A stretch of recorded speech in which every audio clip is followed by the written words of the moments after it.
Olá, minha gente, tudo bom? Aqui é o professor Rinaldo, de matemática. A gente vai começar mais uma aula do Prepara, né? Começando já com duas novidades, né? A primeira é que está todo mundo agora com a apostila impressa, você deve ter recebido na escola.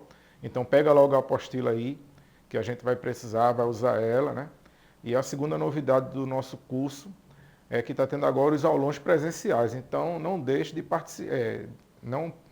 participar, tá? Tem que participar do aulão presencial. Cada sábado é numa regional diferente, então fica atento aí na programação, tá? Hoje a gente vai tratar do capítulo 8 da apostila, que é sobre porcentagem, que é um conteúdo muito importante, que cai bastante nas provas, tanto da prova do ETE como do IFPE. E você precisa estar realmente bastante atento nessa aula de hoje, porque através da resolução das questões que a gente vai apresentar aqui, você vai ter a possibilidade de estar aprendendo esse conteúdo, tá? E a gente vai começar, como sempre, né, com a questão que ficou como tarefa de casa da semana passada, né? Lá do capítulo 7, a questão 15, que ela diz assim: ó, uma garrafa de refrigerante pode conter 300 mililitros. Quantas garrafas serão necessárias para acondicionar 7,5 litros de refrigerante? Essa é uma questão que ela mistura, né, duas grandezas diferentes, né? A garrafa ela está em mililitro, né? E a quantidade de refrigerante que a gente precisa armazenar nessas garrafas está em litro. Então a primeira coisa que a gente precisa fazer é transformar a unidade de medida. E para isso, né, a gente normalmente eu aconselho sempre aos alunos que a gente sempre procure transformar para a unidade menor, né? Sempre da maior para menor. Eu acho que funciona de uma maneira mais fácil, né? Então a gente vai lembrar que 1 litro tem 1000 mililitros, ok? E aí, como eu tenho aí 7,5 litros de refrigerante, eu transformando para mililitros significa que eu tenho 7.500 mililitros de refrigerante para colocar nas garrafas, tá? Como cada garrafa tem 300 mililitros, basta a gente fazer essa continha de dividir aí, ó. 7.500 dividido por 300, a gente vai encontrar 25 garrafas. E aí essa vai ser a resposta da letra A, que foi a questão que ficou como tarefa de casa sobre grandezas, que era o assunto foi o assunto do sábado passado, tá? Então vamos embora. Já está respondido, espero que você tenha feito isso em casa, né? Mas se não fez, está aí, você agora tem a oportunidade depois de tentar refazer, ok? Vamos embora agora para começar o capítulo 8, tá? E como eu disse a você, esse é um assunto que cai bastante nas provas das escolas técnicas, tanto é que essa primeira questão que eu estou apresentando aí na tela, ela caiu já na prova do ETE. E lembrando também a você que a prova do ETE, né, é uma prova que é uma prova eletrônica e, na verdade, eles têm um banco de questões lá e que quando você vai fazer a prova, que você coloca lá o seu CPF, a sua senha, ele sorteia lá as questões para você fazer 20 das questões lá que tem no banco de dados. E aí, como essas questões muitas vezes se repetem, é possível até que uma questão feita essa que a gente vai fazer agora, você tenha a sorte de ser sorteado e receber exatamente a mesma questão. Então é muito importante você ficar ligado aí nas questões que já caíram no vestibular das escolas técnicas estaduais. Então vê bem, vamos ver como é que é essa questão aí. No dia 1 do mês passado, um smartphone estava sendo vendido por R$ 500. No dia 10, esse produto recebeu uma redução de 50% no seu preço. E no dia 20, o preço foi aumentado em 50%. Qual o valor do smartphone no dia 20? E aí essa questão, inclusive, tem uma pegadinha, né? Porque, a princípio, quando você faz uma leitura rápida e vê que ele reduziu 50% e depois aumentou 50%, dá a entender que o valor final vai ser igual ao valor inicial, né? Porque tirou 50% e depois aumentou 50%. Mas não é assim não, e a gente vai ver onde é que está essa pegadinha. Agora, antes, eu preciso dizer uma coisa importante para você. A maioria das questões de porcentagem, a gente resolve se a gente souber umas relações aqui que eu vou colocar agora na tela aí para você, tá certo? Se você conseguir assimilar essas relações aí, você vai conseguir resolver as questões de porcentagem rapidamente. E isso aí resolve a maioria das questões. Então, primeiro, 100% é tudo, tá certo? Então, toda vez que a gente falar em 100%, a gente está falando no valor total, na quantidade de pessoas total, na quantidade de objetos total, certo? Então, 100% sempre equivale a todo o conjunto, a toda a quantidade que a gente está se referindo.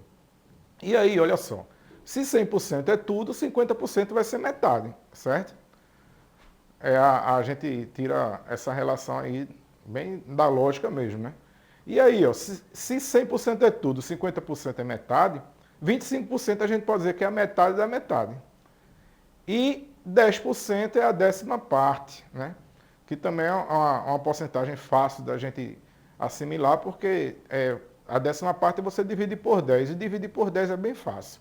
Então, ó, se você se ligar que 100% é tudo, 50% é metade, 25% é metade da metade e 10% é a décima parte, você vai resolver a maioria dos problemas de porcentagem, tá certo? Como esse daqui que a gente vai ver agora, tá? Porque ele fala aí, ó, que o smartphone estava sendo vendido a R$ 500 e aí no dia 10 ele recebeu uma redução de 50%. Como eu sei que 50% é a metade, então o que foi que aconteceu no dia 10? O produto custava R$ 500 e teve uma redução de metade, ou seja, metade de 500 é 250. Então ele deixou de ser vendido por 500 e passou a ser vendido por 250, certo? Continuando o problema, ele diz o seguinte, no dia 20, ele teve um aumento de 50%. E aí é onde entra a pegadinha, né? Porque, na verdade, esse 50% de aumento no dia 20 é em relação ao preço que tinha no dia 20. E o preço que tinha no dia 20 era 250. E metade de 250 é 125. Então, quando teve o reajuste, o preço que era 250 aumentou metade daquele valor, ou seja, aumentou 125 e agora o preço novo vai ser 375. Então tem que se ligar aí nesses detalhes para a gente não errar. E a resposta certa dessa questão, letra C, R$ 375. Certo? Vamos embora, vamos continuar. Questão 2. Marina quer comprar uma mochila que custa R$ 60, mas para pagamento à vista, a loja oferece um desconto de 5%. Se Marina optar pelo pagamento à vista, ela vai pagar. Quanto ela vai pagar? Então a gente, para poder resolver, né, a gente precisa calcular quanto é esse desconto. E ele fala que é 5% de R$ 60, tá? 5% não está naquela tabelinha que a gente viu, não. Mas aí como é que a gente faz? Para calcular a porcentagem de um valor, é bem simples. Basta você multiplicar a porcentagem pelo valor. E como porcento, ele na verdade significa por 100, o resultado você sempre divide por 100. Que é isso que eu vou fazer aqui, ó. Eu preciso saber quanto é 5% de 60. Então o que é que eu faço? Eu multiplico 5 vezes 60, a porcentagem pelo valor. E 5 vezes 60 é 300. Como esse 5 é uma porcentagem, então o resultado eu vou ter que dividir por 100.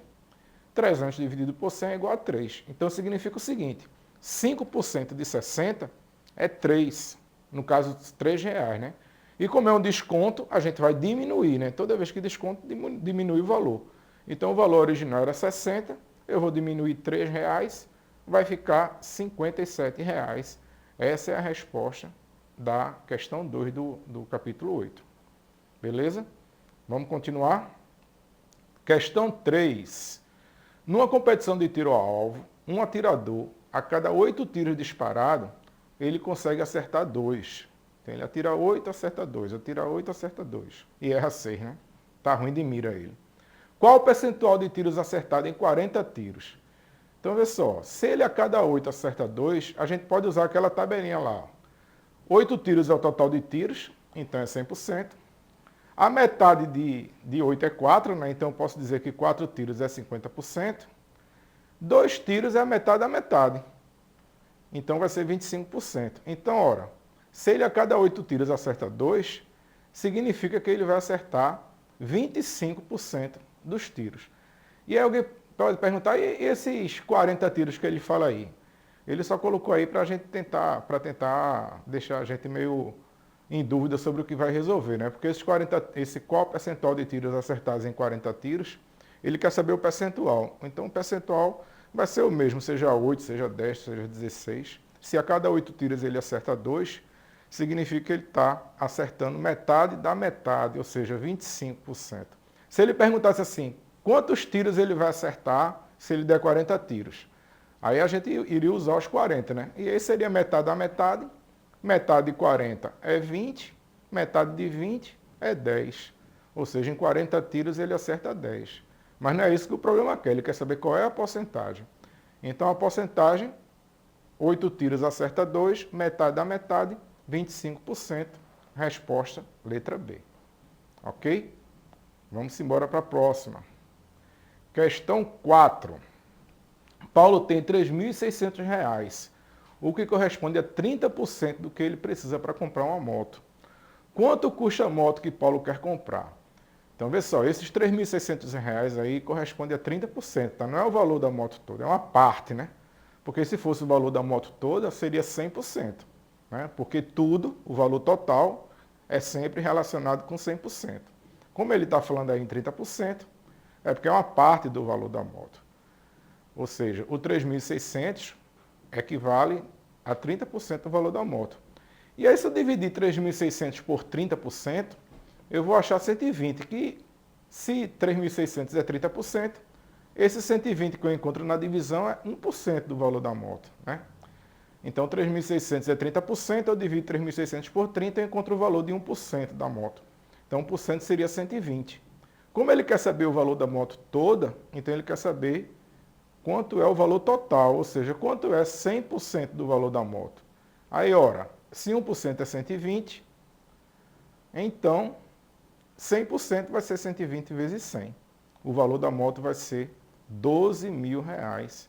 A resposta da questão 4 está na letra B de bola, ok? Então essa é a maneira também da gente calcular a porcentagem, né? Quando ele der um valor dizendo que aquele valor é uma porcentagem, a gente divide para saber qual é o valor equivalente a 1%. E depois a gente vai jogar com 100%, com 50%, é só fazendo a multiplicação. Rapidamente a gente chega no resultado. Vamos embora para frente. Capítulo 8, questão 5. Novamente, é uma questão que caiu no ETE. Está lá no banco de dados de questões da ETE. Então, de repente, né, você pode até pegar uma questão dessa, ou igual ou parecida com essa, para fazer no dia da sua prova. Pedro, o pedreiro, estava azulejando uma parede quando os azulejos terminaram. Veja como a parede ficou antes que Pedro pudesse completar o trabalho. Para completar esse trabalho, com o mesmo tipo de azulejo, Pedro ainda deve recobrir, ele quer saber, né, qual é a parte da parede que falta recobrir. Então, eu aumentei aqui um pouquinho a imagem para ficar melhor, tá certo? Então, ó, a gente precisa saber quantos azulejos precisam para cobrir essa parede. Isso aí a gente faz rapidamente usando o princípio multiplicativo. Porque eu tenho 6 azulejos na vertical, 4 na horizontal. Então, eu sei que o total de azulejos é 6 vezes 4, 24. Então, para cobrir essa parede aí, eu preciso de 24 azulejos. E aí, ó, quantos azulejos faltam? Então, se você olhar ali, pertinho lá de Pedro, ó, tem uma linha que falta um azulejo, na outra faltam 2, na outra faltam 3. Então, estão faltando 6 azulejos para poder completar. E aí entra aquela velha utilização da tabelinha que eu expliquei para vocês no começo, né? 24 é o total de azulejo, 100%. A metade de 24 é 12, que é 50%. A metade da metade, no caso a metade de 12 é 6, que equivale a 25%. Ou seja, a gente rapidamente vai perceber que está faltando 25% dessa parede. Está vendo aí que a tabelinha dá certo? A maioria dos problemas a gente resolve, não precisa fazer quase cálculo nenhum, né? É só usar a tabelinha da porcentagem. 100% é tudo, 50% é metade, 25% é metade da metade e 10% é a décima parte. Beleza? Vamos para frente. Questão 6. Em um supermercado, o quilo de arroz custava R$ 1,80. Bons tempos isso, viu?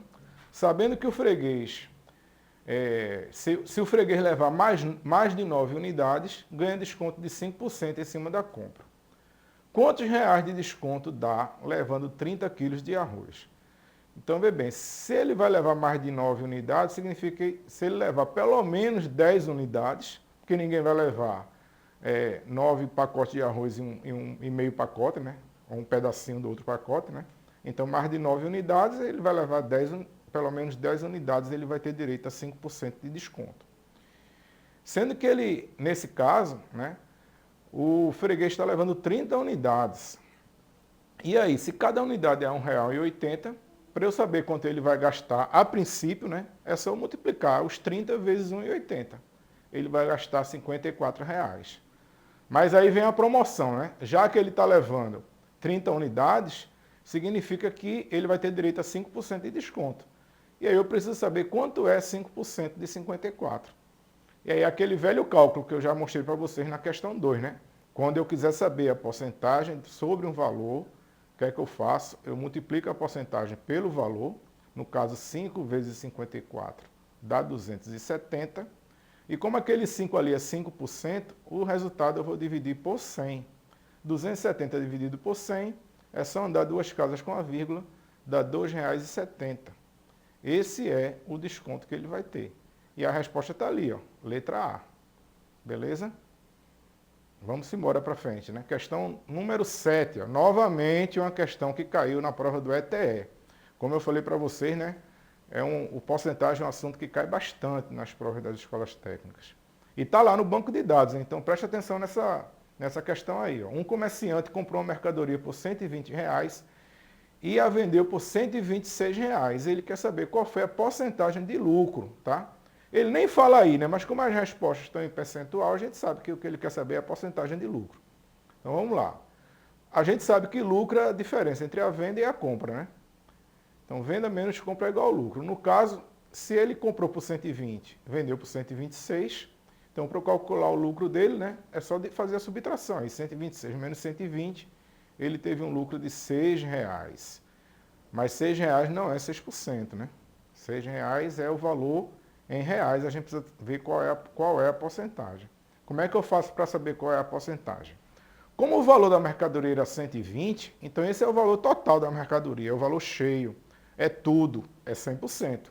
Então, R$ 120 seria 100% do valor da mercadoria.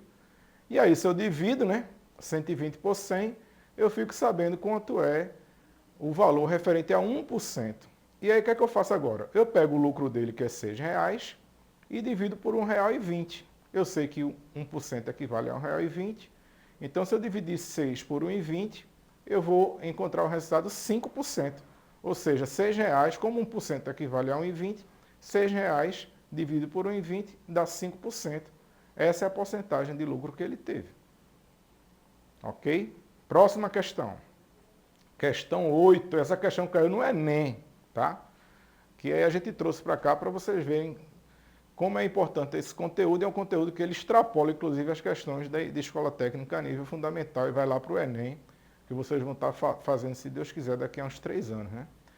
A questão diz o seguinte: o Brasil é um país com uma vantagem econômica clara no terreno dos recursos naturais, dispondo de uma das maiores áreas com vocação agrícola no mundo. Especialistas calculam que, dos 853 milhões de hectares do país, as cidades, as reservas indígenas e as áreas de preservação, incluindo florestas e mananciais, cubram por volta de 140 milhões de hectares. Aproximadamente 280 milhões se destinam à agropecuária, 200 milhões para a pastagem e 80 milhões para a agricultura, somadas às lavouras anuais e às perenes, como o café e a fruticultura. Continua a questão.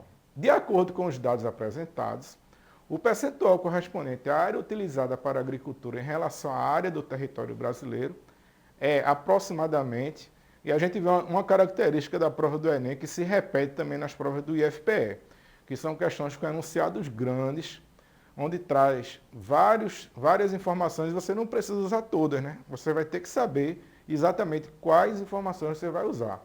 No caso aqui, como ele quer saber qual é a porcentagem da área utilizada na agricultura em relação ao território brasileiro, então é isso que você vai tirar lá do texto, né? Você vai ver qual é a área utilizada pela agricultura, que foi 80 milhões, e a área do Brasil, na área do território brasileiro, que é 853 milhões.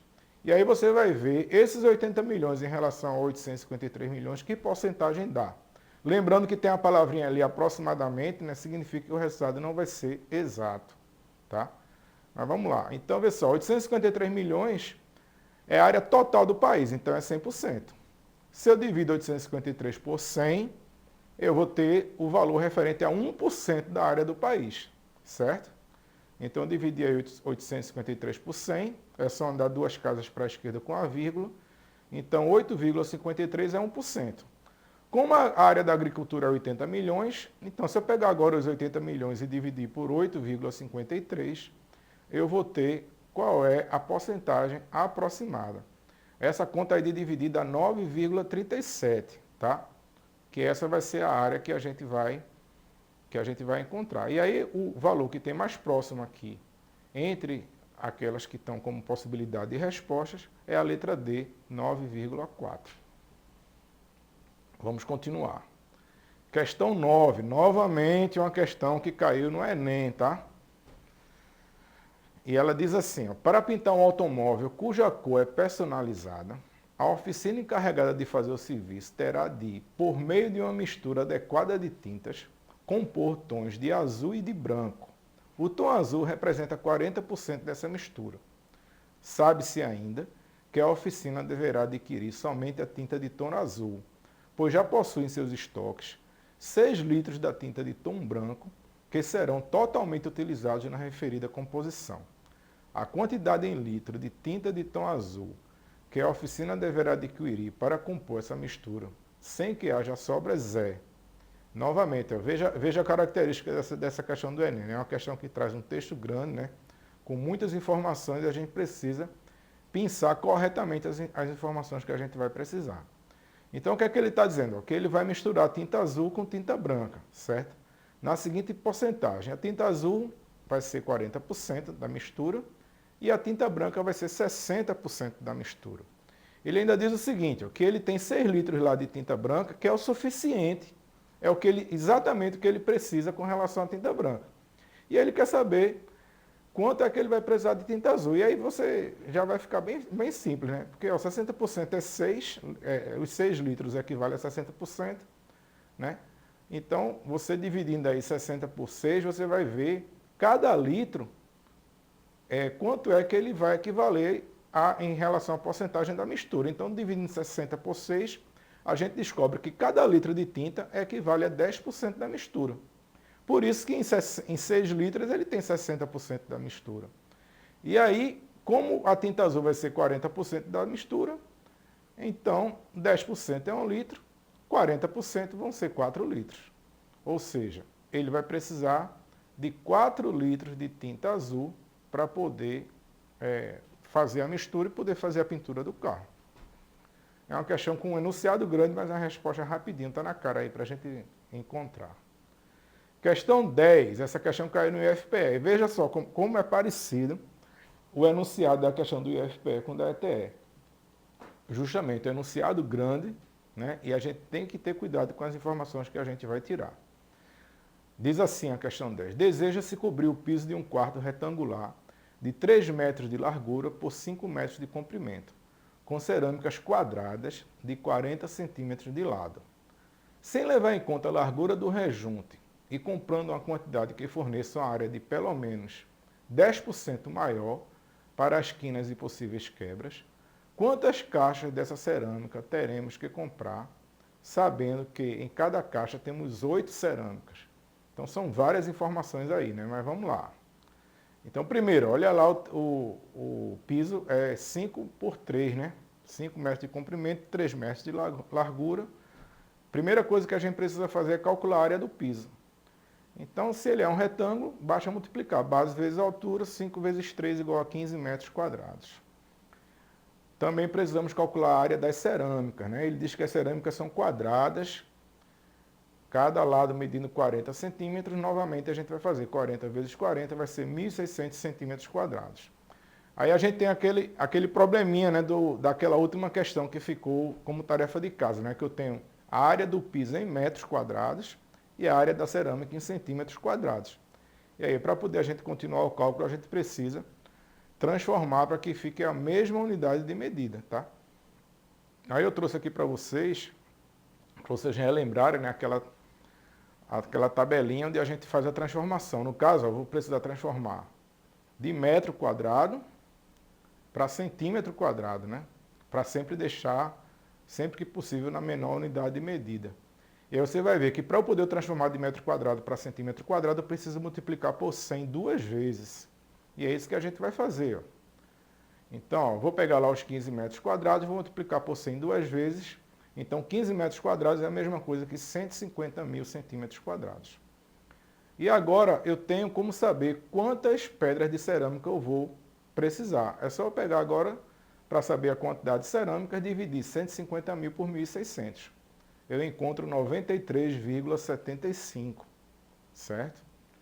Mas essa ainda não é a resposta. Por quê? Porque ele quer que compre 10% a mais. Então eu vou ter que calcular a décima parte de 93,75, que é só calcular a décima parte, é dividir por 10, 10% é a décima parte, é só andar com a vírgula uma casa. Ou seja, 10% de 93,75 é 9,375. E aí a quantidade de cerâmica que eu preciso comprar é os 93,75, que foi a quantidade que a gente calculou, mais os 10% lá que ele pediu para colocar como garantia, né? Então vai dar um total de 103,12 a quantidade de cerâmicas, certo? E aí a gente não compra 103,12 cerâmicas, a gente compra 104, né? Também se comprar 103 vai ficar um pedacinho sobrando, um pedacinho do piso lá faltando a cerâmica. Então a gente vai arredondar para cima 104 cerâmicas. Mas ainda não terminou, hein? Porque ele quer saber quantas caixas. Então lembrando lá do texto que cada caixa tem 8 cerâmicas. Então, para eu saber quantas caixas eu vou precisar, 104 dividido por 8, 13 caixas. Essa vai ser a resposta da questão 10, que a gente precisou usar várias informações para poder encontrar um resultado, né? Vamos para frente. Questão 11. Novamente é uma questão do IFPE, enunciado grande, várias informações para a gente poder identificar. Em agosto de 2014, o valor necessário para prover a família de um trabalhador brasileiro das condições mínimas de sobrevivência, como, por exemplo, alimentação e moradia, de acordo com o DIEESE, que é o Departamento Intersindical de Estatística e Estudos Socioeconômicos, deveria ser de R$ 2.861,55. Durante esse período, o salário mínimo era de R$ 724, muito menor do que o que era necessário, né? E aí ele pergunta qual é o reajuste aproximado do salário mínimo deveria ter para atingir o valor estimado pelo DIEESE. Então, ó, eu preciso saber quantas vezes o valor calculado é em relação ao salário mínimo. Então, eu faço essa divisão aí, 2.861,55 dividido por 724. Eu acho 3,95, ou seja, o salário mínimo precisava ser 3,95 vezes maior para poder atingir aí as condições adequadas de sobrevivência do DIEESE. E como é que eu transformo isso em porcentagem? Então, vê bem, eu sei que 724, que é o valor total do salário mínimo, equivale a 100%. Como eu preciso ter 3,95 vezes, então é como se eu tivesse 3,724, né? 3 vezes o 724, mais 0,95 de 724, certo? Mas aí o que acontece? Cada valor desse de 724 equivale a 100%, né? Que é o valor total. E aí, o que é que eu preciso para aumentar? Eu preciso dessa parte aí, né? Porque 724 eu já tenho. Eu vou precisar de mais 2 vezes 724 e mais 0,95 de 724. Ou seja, eu vou precisar de 100%, novamente 100% e 95%. Ou seja, o aumento teria que ser de 295% para poder a gente ter o valor que foi calculado corretamente lá, né? Que seria o valor adequado para se ter condições mínimas de sobrevivência. Vamos para frente. Questão 12. Novamente é uma questão do IFPE, hein? Então é uma questão com textos longos que a gente precisa acostumar com eles. Observe o texto de uma matéria sobre a redução do IPI. O ministro da Fazenda anunciou a redução do imposto sobre produtos industrializados. Como amplamente divulgado, os veículos 0 km devem ter redução de 10% no preço ao consumidor, aproximadamente, o que já deve valer na prática a partir de hoje na maioria das concessionárias. De acordo com as informações contidas no texto e seu conhecimento matemático, está enchendo a bola da gente. Se a versão básica de um automóvel custava R$ 23.600 antes da redução do IPI, essa mesma versão passará, após a redução do imposto, a ter um preço sugerido de... Então, o que é que eu preciso calcular aqui? Calcular a redução, que é 10%. E 10% é a décima parte. Então, 10% de 23.600 é só dividir o 23.600 por 10. Ou andar uma casa com a vírgula, né? Para a esquerda. Vai dar 2.360. Então significa o seguinte, que o carro ele custava R$ 23.600 e vai ter uma redução de R$ 2.360. E aí basta a gente fazer, o valor antigo, o preço antigo é R$ 23.600, o preço novo vai ser R$ 23.600 menos R$ 2.360. Vai ser R$ 21.240. Resposta está na letra A. Ok? Questão 13. Novamente é uma questão do IFPE. Texto longo, muitas informações e a gente tem que ter muito cuidado para não cair nas pegadinhas aí. Supondo que uma lâmpada fluorescente tenha uma economia de 75% do consumo de energia, quando comparada a uma lâmpada incandescente, e que uma lâmpada LED tenha uma economia de 85% no consumo de energia, também quando comparada a uma lâmpada incandescente, qual seria o percentual de economia de energia de uma lâmpada LED quando comparada a uma lâmpada fluorescente? Eita, vamos lá. A lâmpada fluorescente ela tem 75% de economia, certo? Em relação à lâmpada incandescente, que é aquelas lâmpadas antigas, tá? Então, ó, supondo que uma lâmpada comum gaste 100 kW, a gente chega à conclusão que a lâmpada fluorescente tem 75% de economia, então ela vai gastar 25 kW, tá certo? Até porque, como eu estou usando 100 kW, né, a gente pode fazer a relação direta, né, de 100 com 100%, 75% vai economizar 75%, então ela vai gastar apenas 25 kW, tá? Já a lâmpada de LED, a economia é de 85%. Então, se a lâmpada comum gasta 100 kW, a lâmpada de LED vai gastar apenas 15, né? Porque você pega 100, tira 85, vai gastar apenas 15. Gasta menos. E agora a gente vai comparar a LED com a fluorescente. Então, ó, vamos considerar que a lâmpada LED que consome 25 kW agora vai ser 100%, porque ela vai ser o nosso referencial. A LED vai gastar 15, né? Ou seja, se ela vai gastar 15, ela está economizando 10 kW. E aí a gente vai fazer a nossa continha aqui agora. 25 kW é 100%. Se eu dividir o 100 por 25, eu encontro 4%, ou seja, cada quilowatt significa 4% de economia. Como a outra vai economizar 10 kW, é só multiplicar 10 vezes 4%.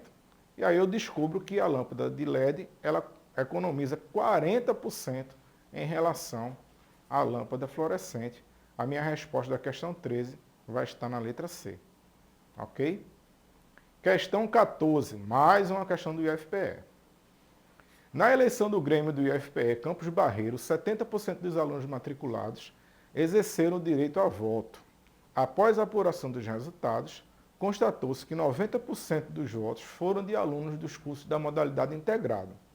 Considerando que 10% do total de alunos que não votaram nessa eleição corresponde a 24 alunos e que todos os estudantes da modalidade integrada votaram, quantos estão matriculados nessa modalidade? Aí são várias informações, uma por cima da outra, a gente tem que ter muito cuidado para não confundir. Mas vamos lá, devagarzinho. Primeiro, os 10% dos alunos que não votaram foram 24 alunos, certo? Então 10%, 24 alunos. Então se eu quiser saber o total de alunos que não votaram, ou seja, os 100% dos alunos que não votaram, é só pegar 24 e multiplicar por 10. Porque 24 não é a décima parte. Então se eu quiser o total, é só multiplicar por 10. E aí eu chego à conclusão que 240 alunos não votaram, tá certo? E aí ele diz mais o seguinte, que 70% dos alunos votaram. Quando ele diz que 70% dos alunos votaram, significa que 30% não votaram, certo?